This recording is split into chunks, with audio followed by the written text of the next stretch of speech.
sin más preámbulos, el tema que toca hoy, pues es un tema bastante controversial de todo lo que pude investigar, porque se refiere al efecto que tiene el CBD en lo que es la crisis convulsiva. Como ustedes saben, la crisis convulsiva es un padecimiento que le da a mucha gente y muchas veces puede llegar a ser incontrolable. Entonces, esto requiere ciertas estrategias y todo que utilizamos en medicina para tratar de controlar al máximo y devolverles calidad de vida a estas personas cuando presentan unas crisis convulsivas. Pero investigando un poco de la charla, encontré ahí algunas cositas que quiero compartir con ustedes el día de hoy, así que vamos a compartir pantalla. Uno de los blancos en la terapia con CBD en los últimos años, ya tiene varios años de ser estudiado el tema, es sobre la epilepsia. Y vamos a empezar definiendo qué es la epilepsia. Según la Organización Mundial de la Salud, la epilepsia es una enfermedad crónica caracterizada por crisis espontáneas recurrentes debido a una descarga hipersincrónica de las neuronas cerebrales que se manifiesta con una alteración neurológica y clínica.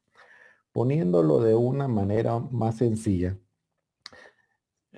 cuando se habla de crisis espontáneas recurrentes se refiere a unas crisis que denominamos dentro de medicina, se llaman paroxismos, que son unos ataques que van concretamente continuos y de repente hay un silencio y vuelven a continuar. Eso se denomina paroxismo, ¿verdad? Y esto es por una descarga hipersincrónica de todas las neuronas que se contagia a través de todo el sistema y esto es lo que provoca una crisis convulsiva. Donde ocurre esto es principalmente en este sitio, en lo que es el cerebro, ya que como ahí están conectados millones de millones de millones de neuronas a través de las conexiones que en otras ocasiones hemos hablado, conocidas como sinapsis, en el momento en que una, por decirlo así, pierde el norte, automáticamente contagia que está la que está a la par, esta contagia a la otra, y como está en una red neuronal, prácticamente ahí se es proclive a que este impulso anómalo se distribuya por toda la región y es cuando desencadena una convulsión y la convulsión dependerá dependiendo de en qué parte del cerebro está ocurriendo. Entonces, repasando un poquito, tenemos aquí una neurona presináptica en la cual viene un impulso eléctrico y ese impulso eléctrico va abriendo canales de sodio y canales de potasio. Y principalmente, ojo con este detalle, el canal de potasio es el que permite que cuando entra hacia la célula presináptica, es el que va a permitir que las vesículas que contienen los neurotransmisores se peguen a la membrana y sean expulsados hacia la hendidura sináptica, que es lo que tenemos aquí, para poderse comunicar de un lado a otro, en ese puente que hacen entre las neuronas. Este neurotransmisor viaja hacia los diferentes receptores que están esperando del otro lado en la neurona postsináptica, activan, modifican la estructura de los receptores y esto provoca nuevamente entrada de calcio y entrada de sodio para que alcanzar un potencial eléctrico y eso permite que el potencial siga viajando y se transmita a la siguiente neurona. Así es como normalmente funciona. Esto también no es que lo haga solo así al libre albedrío, no, esto también tiene un sistema regulador a través de otra neurona que también le sucede lo mismo, solo que el neurotransmisor que ella tiene es un neurotransmisor inhibitorio y lo que hace este transmisor es abrir canales de cloro y como pueden ver aquí el cloro es negativo y lo que hace es bloquear toda la polarización que estaba aquí. Decimos que entra en un estado de hiperpolarización con lo cual se bloquea la transmisión. Esto está regulado, o sea, es un evento sincrónico que normalmente eso es lo que nos permite que hagamos lo que estamos haciendo, que estén tomando nota, que estén escuchando, que me estén viendo, que yo esté aquí moviendo las manos, porque todo esto lleva una regulación. Pero, ¿qué sucede en una persona que tiene un problema de epilepsia? ¿Qué es lo que ocurre cuando hay una convulsión? Bueno, lo que sucede, pueden pasar 4 cosas que expliquen por qué se pierde esto.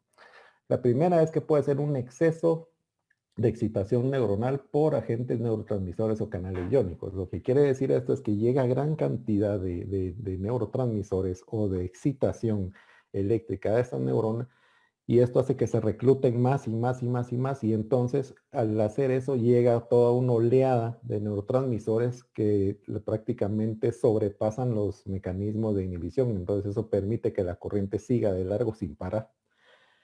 La otra forma es por una menor inhibición. El mecanismo que les había dicho de que bloquea el paso de corriente de una forma regulada se pierde y al perderse entonces no da chance a que haya una regulación del paso de corriente. Por lo tanto, este sigue y el mecanismo inhibitorio pues no se da abasto o simplemente no funciona y entonces eso nos va a permitir unas descargas anómalas.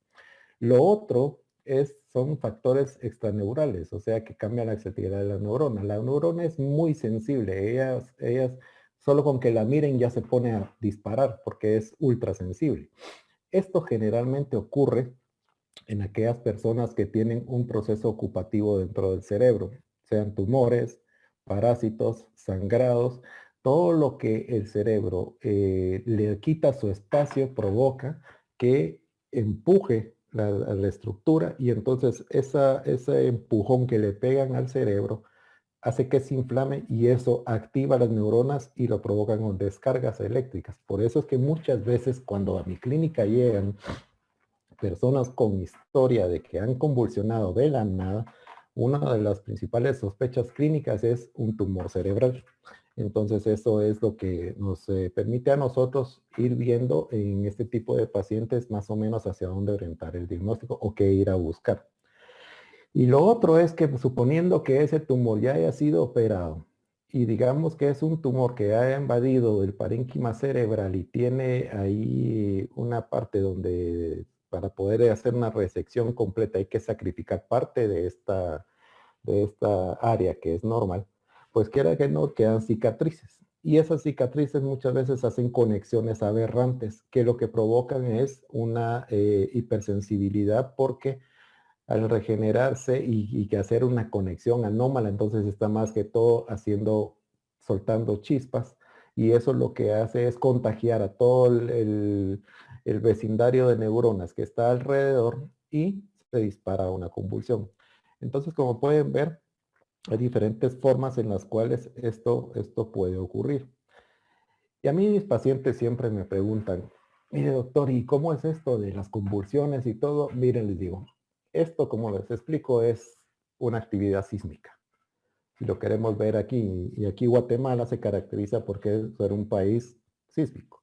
Entonces eso le pongo el ejemplo a mis pacientes porque, por ejemplo, el cerebro emite ciertas ondas cerebrales que van siendo registradas en esta forma y de repente, por X o Y razón, ocurre un paroxismo que no es normal y empiezan a aumentar y eso desencadena la convulsión. Entonces yo les digo, esto se parece a un terremoto y se los traigo gráficamente aquí porque esto es un sismógrafo, lo que están viendo aquí, y esto es una crisis convulsiva de este lado. Y pueden ver que el patrón es el mismo, ¿verdad? Viene de la Tierra y de repente empieza a moverse, a moverse, a moverse y de repente viene de todo el movimiento sísmico. Y lo mismo ocurre con el cerebro. Empieza a haber alguna alteración, empieza a subir ¿cómo se llama? La amplitud de la onda y de repente se desencadena la convulsión. Entonces, así es como se manifiesta gráficamente una crisis convulsiva.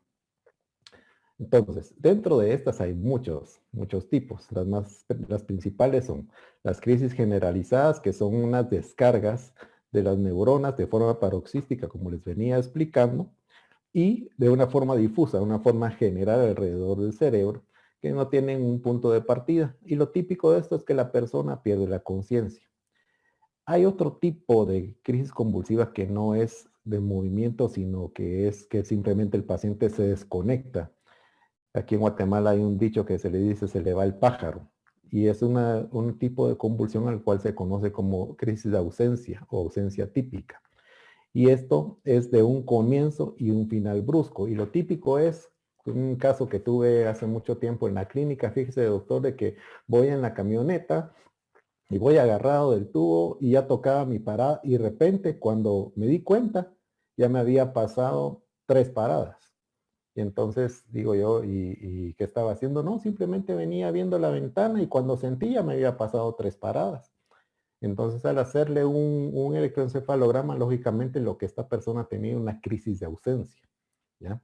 Entonces no todas las convulsiones son de sacudidas. Muchas veces se manifiestan con que la persona se queda quieta y ustedes le están hablando o simplemente ella mantiene un automatismo, sino se quedan así en automático haciendo un movimiento y de repente, pum, vuelven a conectar. Ah, pues sí, entonces, ¿en qué íbamos?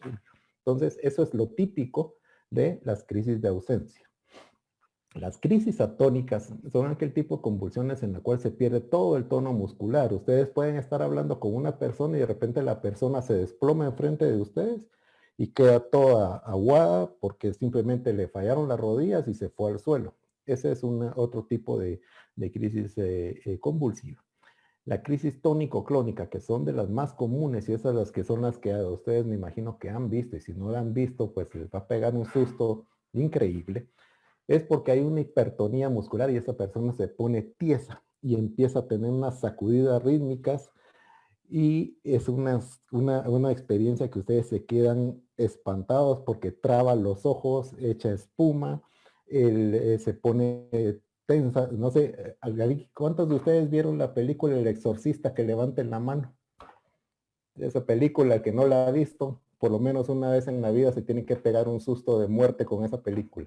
Pues lo mismo ocurre con esto, es una hipertonía muscular y entonces los pacientes se quedan en el suelo tiesos y es comparable a como cuando alguien, digamos, agarra un cable eléctrico, porque todo es electricidad, pues lo mismo sucede.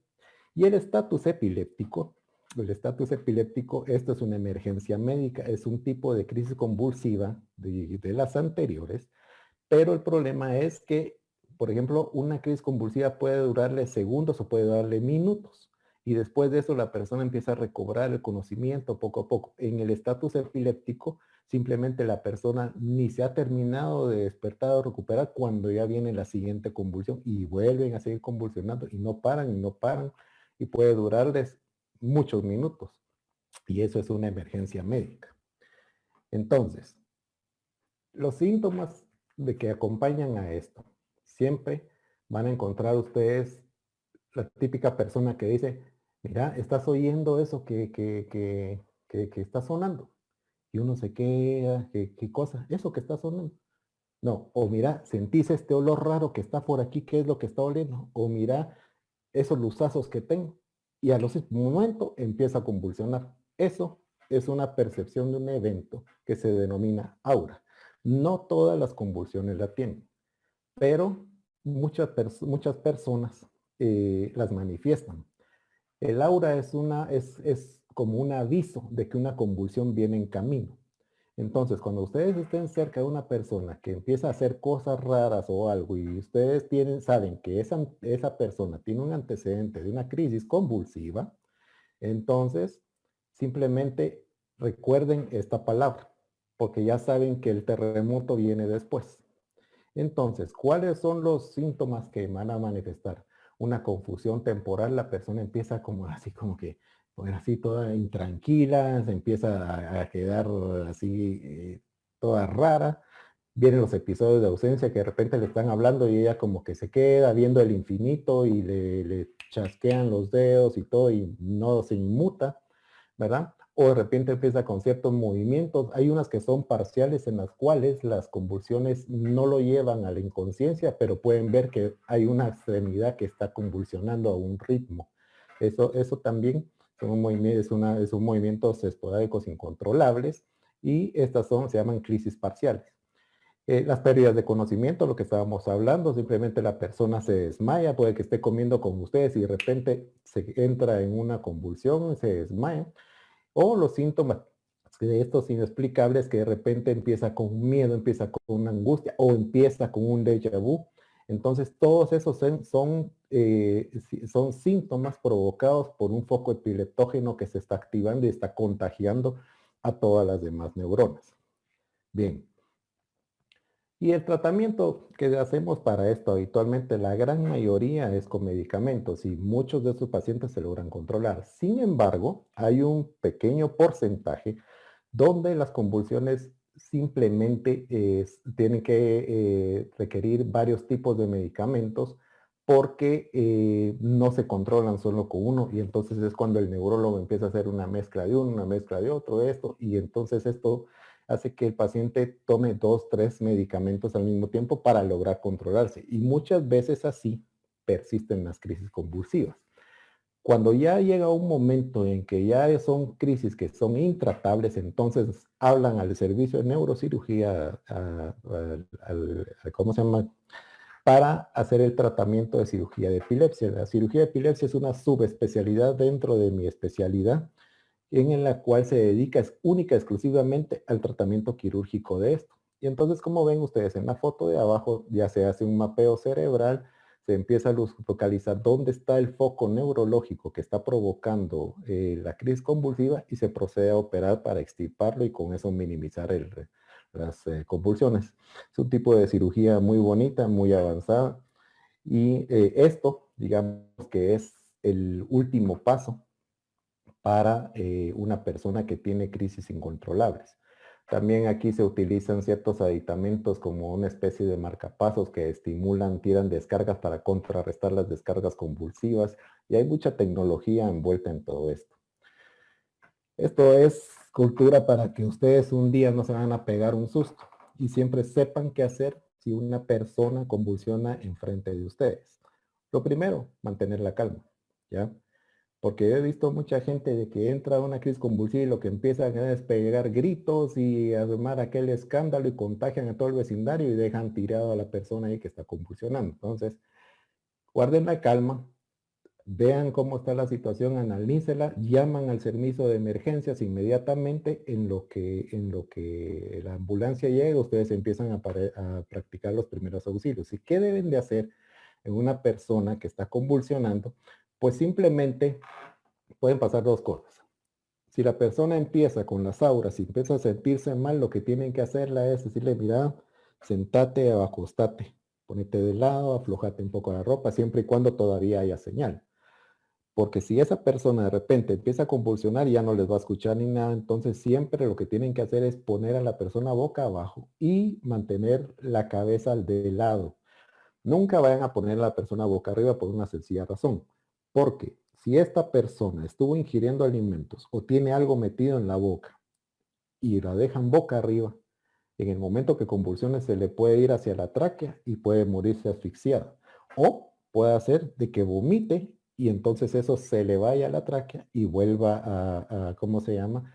A obstruir la vía aérea y eso ya se convierte en un problema. Entonces, lo que tienen que hacer es ponerla de lado y dejarla ahí hasta que le pase la convulsión.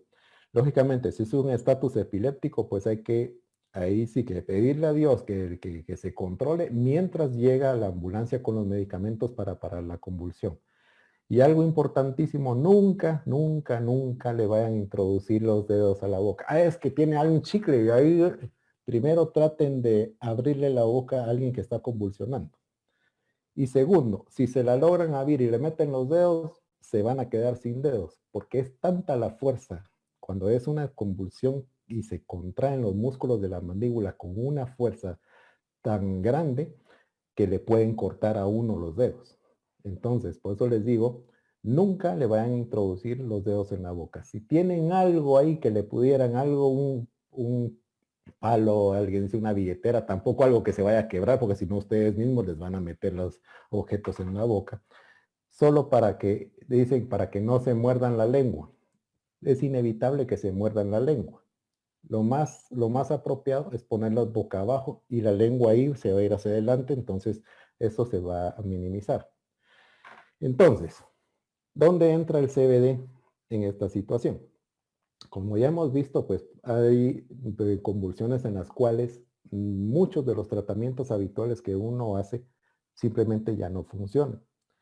Y para introducir aquí en materia, vamos a ver el caso de esta niña. ¿Quiénes de ustedes han oído el caso de esta niña, Charlotte Figi? ¿Saben quién es ella?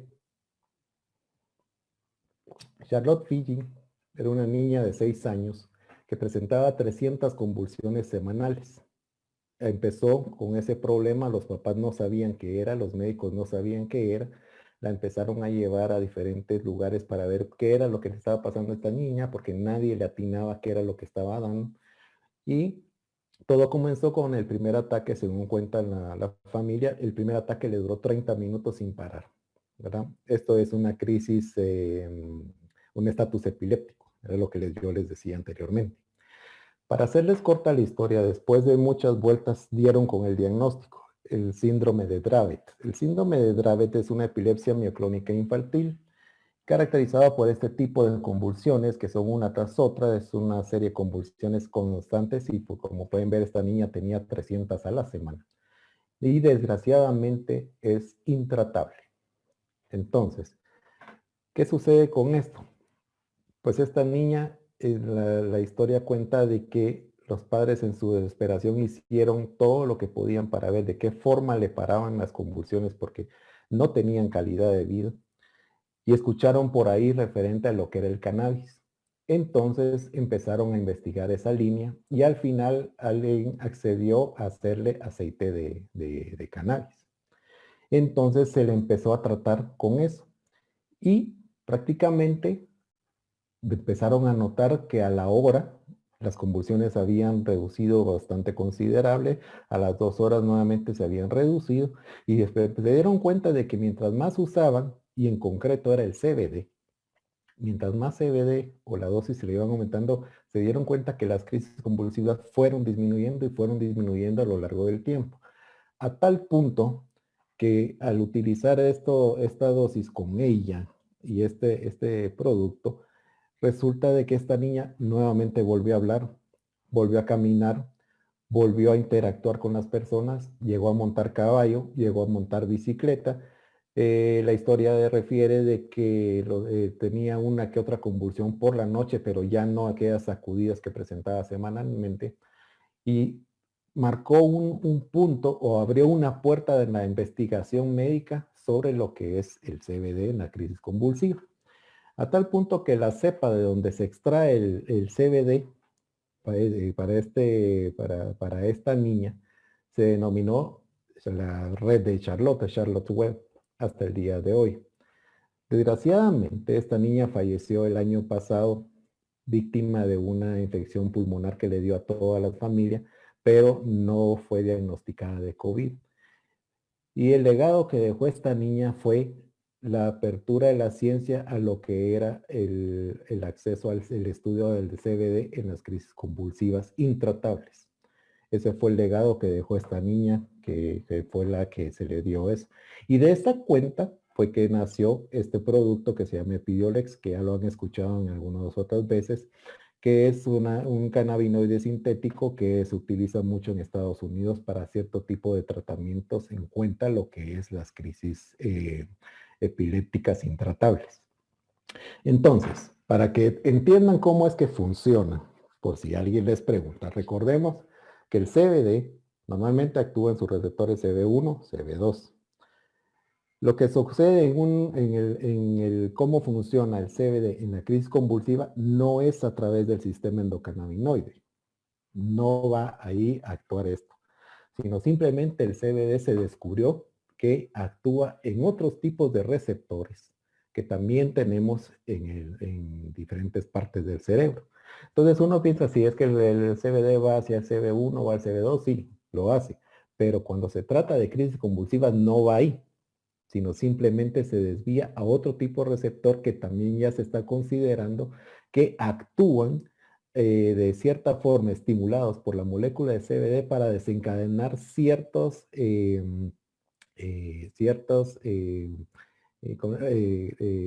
estimular estos receptores desencadena ciertos efectos en la persona.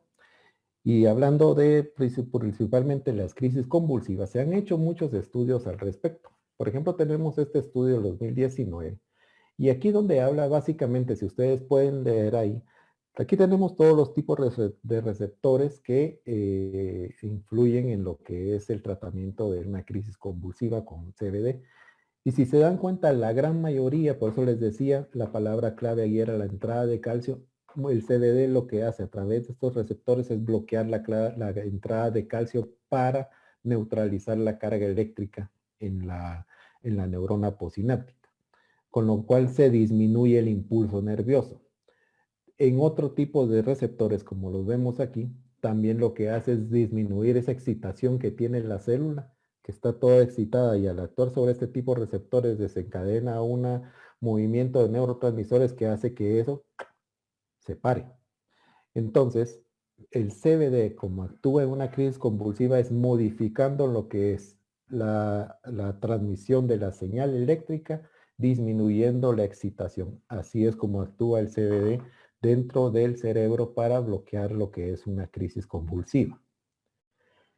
Entonces, veamos este otro estudio, que esto también, muchos de estos estudios, mientras yo hacía esta presentación, muchos hablan de efectos de experimentos en animales, y son de verdad pocos estudios clínicos que hablan en personas.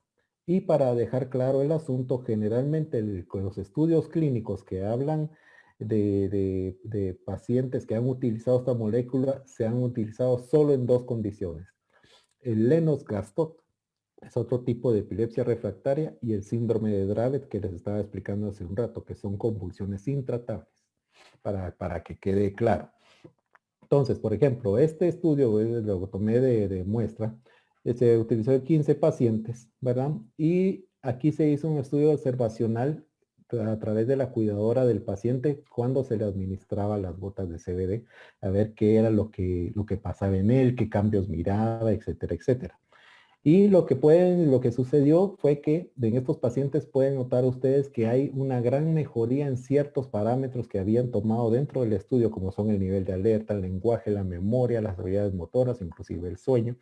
Pueden notar ustedes que el efecto del CBD es muy superior a, ¿cómo se llama? A las personas o al grupo control que no tuvieron esto. Y entonces ahí la conclusión que ellos llegaron es que es un posible efecto beneficioso del cannabinoide sobre el control de la crisis y la mejoría de ciertos aspectos neurológicos. Entonces, aquí en varios estudios se demuestra este mismo patrón, en donde al compararlo con un efecto, con placebo, el CBD es muy superior y generalmente se evidencia en una mejoría de las crisis convulsivas y, como demuestra este estudio, en una mejoría de lo que son habilidades cognitivas. Este otro estudio también, que este fue publicado el año pasado, este se hizo con los aceites de CBD y se demostró que un 50% de reducción de la epilepsia en 30 a 40 pacientes con el síndrome de Lennox-Gastaut y el síndrome de Dravet. Por eso les decía que estos estudios están basados en epilepsias intratables. Entonces, la conclusión a la que llegó este estudio es que demuestra que el CBD funciona en estos síndromes. Sin embargo, no asegura que vaya a funcionar en otro tipo de convulsión, y que para esto se requieren más estudios de CBD en epilepsia. Esta conclusión es bien común en todos los estudios que he revisado sobre el tema, porque la gran mayoría, como les explicaba, se enfocaba en epilepsia intratable. Pero hasta el día de hoy no hay un estudio randomizado, un estudio multidisciplinario, multinivel, donde se pueda ver que actúa en este tipo de convulsión, en este tipo de convulsión, en este tipo de convulsión. Eso todavía está en veremos, ¿ya? Entonces, donde sí está bien estudiado es en estos dos síndromes. Entonces, eso es algo importante que tienen que tener en cuenta. Este otro estudio, realizado en Israel con 74 niños, demostró que una reducción de hasta un 50% de las crisis convulsivas en el 52% de los pacientes, y llegó también hasta un 75 al 100% en 18% de esta muestra. Y aquí la conclusión también, volvemos a decir, se debe realizar investigaciones futuras para ver en qué síndromes epilépticos el CBD funciona. Entonces, como les digo, actualmente en el mundo pues se ha experimentado mucho con la molécula, se ha visto que es muy benéfica en lo que son las convulsiones intratables, y muchos ya lo consideran como que si fuera una alternativa médica para el tratamiento de las mismas. Sin embargo, nadie habla de las convulsiones, si lo queremos decir así, comunes y corrientes, si lo queremos ver desde ese punto de vista. No hay estudios que demuestren que funciona en una crisis, digamos, normal, si lo queremos ver así. Esta diapositiva, básicamente lo que estaba viendo aquí, son las dosis que ellos han utilizado. Y generalmente dicen que son 5 miligramos por kilo o subir 5 miligramos, 10 miligramos por kilo al día. Las dosis que revisé en estos artículos generalmente son dosis extremadamente altas. Se comienza con, pueden llegar hasta 50 miligramos por kilo de peso para lograr el efecto. Estamos hablando que pueden ser dosis de hasta 200, 300 miligramos. Entonces son dosis, por eso les digo que hay que ser muy prudentes, porque son megadosis y si lo llevamos a transportación con nuestro producto, obviamente nuestro producto se va a quedar corto para tratar este tipo de convulsiones porque requiere una dosis demasiado grande. Y si hacemos la analogía, puede ser que un frasco les dure 3 días para mantener esa dosis para hacer una terapia contra las convulsiones intratables. Y otra cosa que hay que tener en cuenta también es que recordemos que el CBD, su metabolismo va hacia lo que es el hígado. Al inhibirla el citocromo P450 para metabolizarse. Esa interacción que da afecta a los diferentes anticonvulsivos que tenemos hoy en día. ¿Por qué? Porque el citocromo P450 ayuda a metabolizar estos medicamentos y cuando el CBD está ocupado metabolizándose con él, entonces puede hacer que aumente los niveles de ciertos medicamentos con los cuales podemos caer en toxicidad o que simplemente se disminuyan los niveles a niveles subclínicos y eso predisponga a que la persona pueda desencadenar una crisis convulsiva. Entonces, también hay que ser prudentes en el aspecto de que si se le administra nuestro producto a una persona que tiene estas características y que tiene este tipo de metabolismo con este tipo de medicamentos, puede hacer que se alteren y ahí es donde pueden causar problemas porque en lugar de beneficiar a la persona, con un efecto de anticonvulsivo, lo que se va a propiciar es que se altere las propiedades farmacocinéticas del medicamento y eso puede provocar o efectos adversos o estados subclínicos. Entonces, eso es algo bien, bien importante que se debe mantener en mente cuando se habla de terapias con CBD en este tipo de convulsiones. Bien, entonces, para concluir, el CBD tiene efectos antiepilépticos en la epilepsia refractaria. La epilepsia refractaria es aquella que se resiste a todo, ¿ya? Y los dos típicos síndromes son el Lennox-Gastaut y el Dravet, lo cual no son comunes tampoco, ¿verdad? Pero no sirve para todo tipo de convulsiones, como les había dicho. Su mecanismo de acción es por interacción de los receptores, modificando la sensibilidad de transmisión a nivel de la neurona. Así como les había enseñado a través de los diferentes receptores, no es a través del sistema endocannabinoide, sino que es a través de otros receptores donde cuáles el CBD tiene afinidad. Esto provoca una modificación de la transmisión y eso es lo que hace que la convulsión se controle.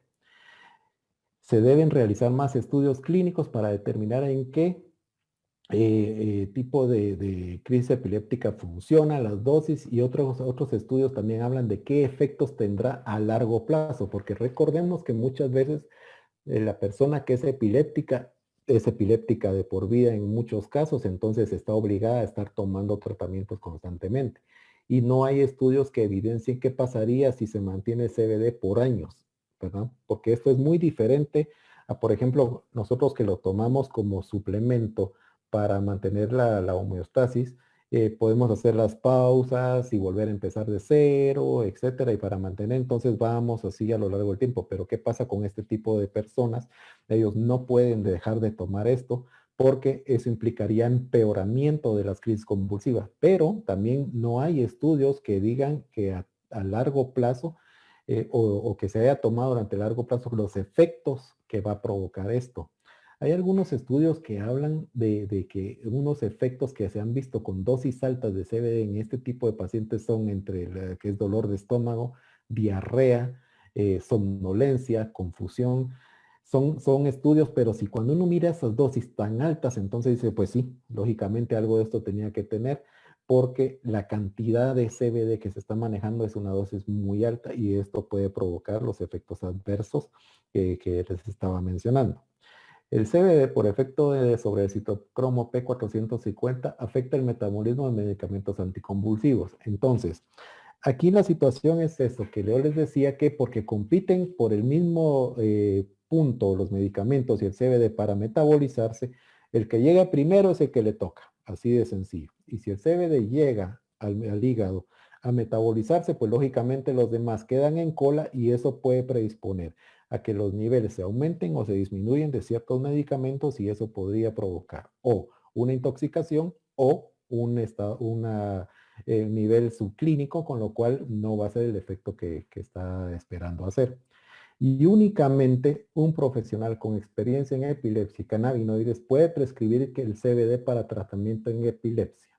Y aquí humildemente les digo, yo no soy el indicado para esto porque yo soy más quirúrgico, pero los neurólogos o los epileptólogos, que son neurólogos especializados solo en epilepsia, si ellos pudieran empezar a involucrarse con esta molécula, estudiarlo un poco más y resolver un montón de dudas que tienen estos artículos, generalmente ese sería el indicado para manejar este tipo de situaciones, no cualquier persona. ¿Ya? Así que cuidadito con que tomate 5 gotas de esto porque no saben lo que puede pasar y el daño que le pueden provocar a una persona que convulsiona. Las convulsiones son traicioneras, les pueden agarrar en cualquier lugar, en cualquier momento. Y si esa persona está manejando y empieza a tomar el producto y altera el metabolismo de lo que está tomando, puede ser que le venga una convulsión y se vaya a estrellar. Entonces ya sale más eh, difícil la situación. Entonces, recomendaciones. Únicamente un neurólogo con experiencia en epilepsia y en cannabinoides. Bien, esto era lo que les quería comentar el día de hoy, de todo lo que pude revisar de lo que era el CBD en la epilepsia. Y pues estamos abiertos a las preguntas, entonces soy todo oídos. Gracias.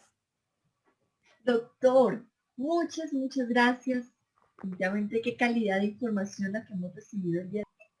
Entonces, bueno, doctor, acá tenemos una primera pregunta. Nos pregunta cómo se diferencia de la ausencia atípica con la enfermedad que causa que la persona se quede dormido por corto tiempo, doctor. Hay una condición, ahorita se me fue el nombre, que la persona están hablando con ella y de repente se queda dormida, ¿ya? No estoy muy seguro si se llama catalepsia, no me recuerdo exactamente el término clínico. La diferencia es que ustedes le dan una cachetada y ya se despertó, ¿ya? En cambio, una persona, eso es otra cosa, no le va a empezar a estimular a la persona para que reaccione, ojo. En una persona que tiene esa condición, simplemente se desconecta el sistema reticulo activador ascendente del tronco cerebral, entonces ¡pum!, se queda dormido. Entonces, simplemente esta persona es un evento que pasa así, pero cuando ustedes lo estimulan, pues va a reaccionar. En una persona que tiene una crisis de ausencia, simplemente la persona se queda en automático y ustedes le pueden estar hablando, le pueden estimularla, la pueden mover y la persona no va a reaccionar. Y de repente ella solita, cuando deja convulsionar, vuelve a activar y entonces ella continúa donde se quedó. Entonces, esa es la diferencia, que una se responde rápidamente al estímulo, en cambio la otra no, y la otra se toma su tiempo. Entonces hay que ser muy cuidadosos porque también no se van a poner de que, por ejemplo, le da a una persona una crisis de ausencia y que mira qué te está pasando y ¡pum!, una cachetada, porque la persona no va a reaccionar, ¿ya? Simplemente tienen que observarla, tener cuidado de que, por ejemplo, si está haciendo algo que implica que se puede lastimar, pues con mucho cuidado retirarla del lugar, ¿verdad? Para hasta que le pase la convulsión y luego ya pueden ver qué fue lo que pasó. Uh -huh. Perfecto, doctor. Muchísimas gracias. Él es estudiante de veterinaria y nos preguntaba si es posible que el doctor le pudiera compartir los artículos que encontró acerca de los animales. Bueno, yo donde recomiendo que podría revisar el tema veterinario es en esta página pubmed.com. Ahí hay muchos abstracts de artículos de investigación de muchas revistas a nivel mundial y ahí pues se puede conseguir información sobre el efecto del CBD en los animalitos, ¿verdad? Entonces ahí es donde pueden encontrar todo tipo de información. Yo porque me dediqué a la parte neurológica, lo que manejo, pero ahí se encuentra toda esa información respecto al uso de CBD en animales. Ujú. Bien. Doctor, para personas con vértigo, ¿actuaría de una forma similar el CBD o tendría otro comportamiento? Lo que pasa es que hay que ver qué es lo que produce el vértigo, ¿ya? ¿Qué es lo que produce el vértigo? Porque muchas veces el vértigo es más por inflamación a nivel del oído, ¿verdad? No he revisado honestamente los estudios si hay algo que hable de lo que es el efecto en el vértigo. Pero si traspolamos el efecto de antiinflamatorio del CBD, aunque lo que sucede en el vértigo es que al inflamarse adentro del oído interno, un líquido que se llama endolinfa, eso estimula los receptores del nervio vestibular, que es el que da el equilibrio en el oído. Si esto se mantiene muy irritable, entonces se está provocando descargas ahí. No les sabría decir si funcionaría en el vértigo. Por eso les digo, hay que ver qué tipo de vértigo es lo que está provocando esto, porque pueden ser vértigos vasculares, pueden ser vértigos por compresión del nervio, pueden ser vértigos por otitis crónica, por congestión nasal, ¿verdad? Porque recordemos que la nariz está conectada hacia el oído. Entonces hay que investigar primero qué tipo de vértigo es. Hay un tipo de vértigo que se denomina paroxístico en el cual está la persona así y empieza otra vez el nervio vestibular a tirar descargas y es cuando la persona entra en un vértigo. Pero honestamente no he revisado en estudios que demuestran que el CBD tiene función en el vértigo. Habría que investigarlo. Perfecto, doctor, muchas gracias. Doctor, ¿el tratamiento de la epilepsia acepta que se use THC con el CBD? ¿En qué relación lo usa usted? Pregunta Gabriel Vázquez. Yo no uso CBD en epilepsia por lo que les estaba diciendo. Las dosis son de estudios que se realizaron con combinaciones de THC-CBD en una proporción mínima de THC comparado con el CBD. Y lo que vieron es que sí tenían los efectos por lo que estaba haciendo el CBD, pero desgraciadamente también podía dar los efectos psicóticos que da el THC. Y ahí viene la náusea también, los mareos, diarrea, etcétera, etcétera. Todos los efectos adversos que produce el THC. Entonces, la gran mayoría de estudios realizados en epilepsia son con CBD, pero como les vuelvo a decir, son dosis extremadamente altas, ¿verdad? Y yo en lo personal no trato pacientes cuando son epilepsias así refractarias, yo vengo y perfecto, se va con mi amigo que es neurólogo porque yo me encargo de operar la cabeza, él se encarga de manejar los medicamentos para la epilepsia.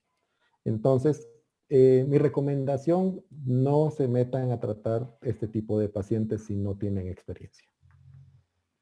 Perfecto, doctor. Una Especialmente persona, si no son médicos también. perfecto. Karina Ruiz nos pregunta, una persona con síndrome de West, con electro muy anormal, sin crisis convulsivas, controlado con la mitad, ¿se puede dar una dosis de CBD? Volvemos aquí al tema. El síndrome de West también es otro tipo de problema que puede generar mucha irritación cerebral. Miren, para tratar algo así como esto, las dosis son muy altas. Son muy altas. No es con 2, 3 gotitas. Aquí estamos hablando de 100 miligramos para arriba, ¿ya? Para hagan un ejercicio. Vean nuestro producto cuántos miligramos tiene no de CBD puro, de lo que es el aceite. Y compárenlo con una persona, la conversión es 50 miligramos por kilo de peso. ¿Ya?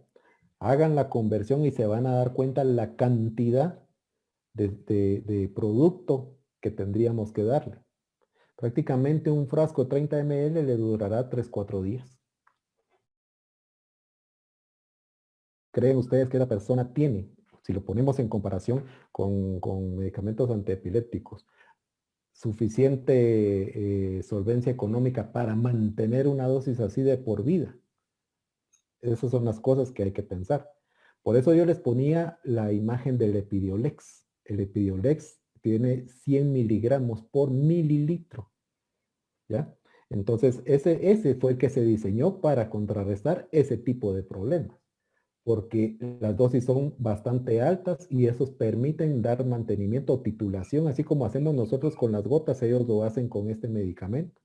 Entonces ahí pueden encontrar la dosis adecuada para que se observe un cambio en el electroencefalograma en este tipo de síndromes. Pero por eso les digo, esto es muy estudiado y solo ha sido estudiado en casos extremos. Por eso es que yo les repito que muchos de los estudios que yo revisé, no se los quise poner todos aquí porque básicamente todos llegaron a la misma conclusión. Se tienen que hacer estudios en otro tipo de crisis epilépticas, no tanto las refractarias a tratamiento, sino por ejemplo las más comunes, las tónico-clónicas, ¿verdad? Que aquellas personas que se controlan con un medicamento y con eso pasan mucho tiempo sin tener una crisis, sería un bonito estudio ver qué pasaría si a este paciente se le empieza a titular CBD, pero tiene que ser alguien con muchas condiciones de control y todo, no es algo empírico, ese es mi mensaje, lo que quiero que tengan claro el día de hoy. ¿Qué más? Perfecto, doctor, porque básicamente aquí tenemos uno de los casos de una persona que nos está refiriendo toda la forma del hijo, que fue diagnosticado desde los 6 años con una epilepsia primaria y hoy en día tiene 27 años. El día de hoy tomaba ácido valproico por 250 miligramos, carbamazepina por 100, levetiracetam por 1000 y aún se despierta en convulsión. Entonces, básicamente aquí es la recomendación que el doctor nos está dando en esa medida, pues más que una recomendación en este momento es que siempre se remita al profesional y al especialista. Este es el típico caso en el que está polimedicado, que sería interesante ver el efecto del CBD en este tipo de problema, de aquel paciente que la epilepsia no responde a 1, 2, 3 o 4 medicamentos.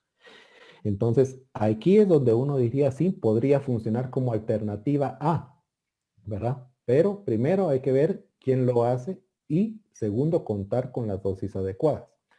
Porque el siguiente paso, cuando hay personas que tienen 3, 4 medicamentos que no logran controlar la crisis y a pesar de eso siguen con crisis convulsivas, entonces el siguiente paso es considerar la cirugía de epilepsia, ¿verdad? De ir a buscar el foco epileptógeno o ir a hacer unos cambios en la anatomía del cerebro para minimizar las crisis convulsivas.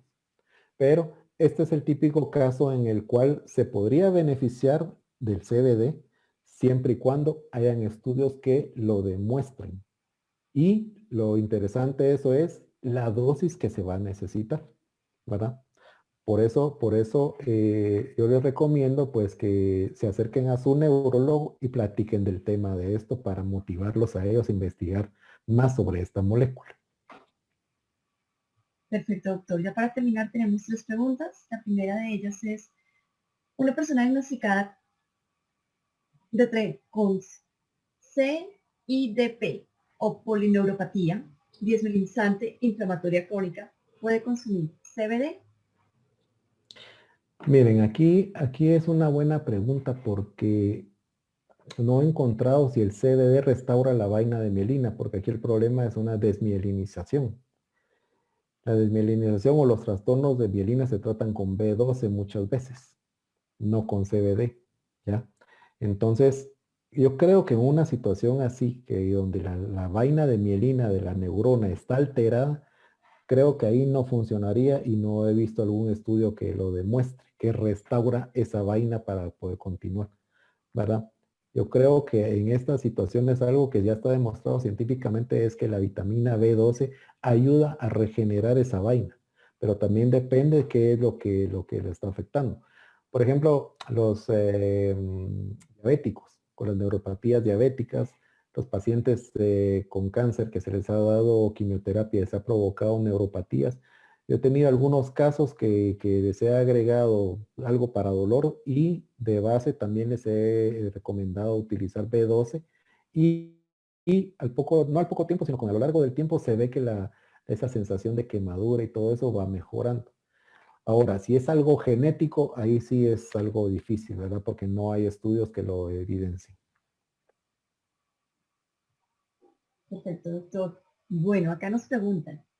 Nosotros tenemos también ese dúo dinámico, que es nuestro CBD y el Amalaki. ¿Ok?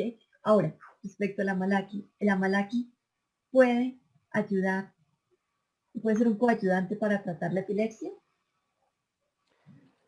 Pues fíjense que no he visto estudios que lo avalen porque recordemos que la Malaki lo que provoca son genes de reparación a través de la molécula NRF2. De hecho, en un estudio que estaba revisando para esta plática, no es para esto, es para la que doy el sábado sobre ansiedad. Es otro mundo completamente diferente. El CBD ayuda al NRF2 para actuar en esa parte. Pero que esto ayude en una crisis epiléptica, lo veo difícil, porque si muchas veces el tipo de epilepsia no es porque sea algo orgánico lo que lo esté provocando, sino simplemente es una disfunción a nivel eléctrico. Entonces yo creo que aquí no tiene mucha cabida el Amalaki.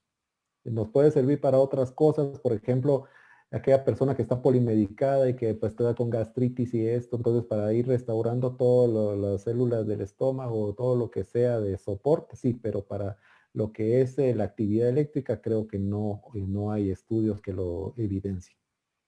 Tampoco es decir de que no lo tomen, pues. O sea, tómenlo como suplemento para el resto del cuerpo, pero para tratar esto no hay evidencia. Ok, y una última pregunta, doctor. Nos preguntan, bueno, para mejorar la visión, ¿cuántas gotas hay que usar? Para mejorar la visión. Primero hay que ver qué es lo que está provocando de la visión. Recordemos que el CBD, si no estoy mal, tiene efecto sobre el glaucoma. Ayuda a minimizar la presión ocular. Pero no todos andamos con glaucomas cuando queremos mejorar la visión, así como lo oye. Simplemente la visión se desgasta porque ya vamos a creciendo en edad y todo se va desgastando.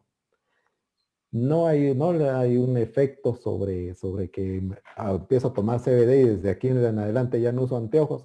Eso no existe. ¿Ya? Mm, Que lo pueden tomar como suplemento de mantenimiento para homeostasis, perfectamente. Pero de que les vaya a quitar la dificultad para ver, tampoco. ¿Verdad? Gracias, Marta. Marta, se los agradezco mucho y siempre encantado de compartir información sobre nuestro producto con ustedes. Muchas gracias.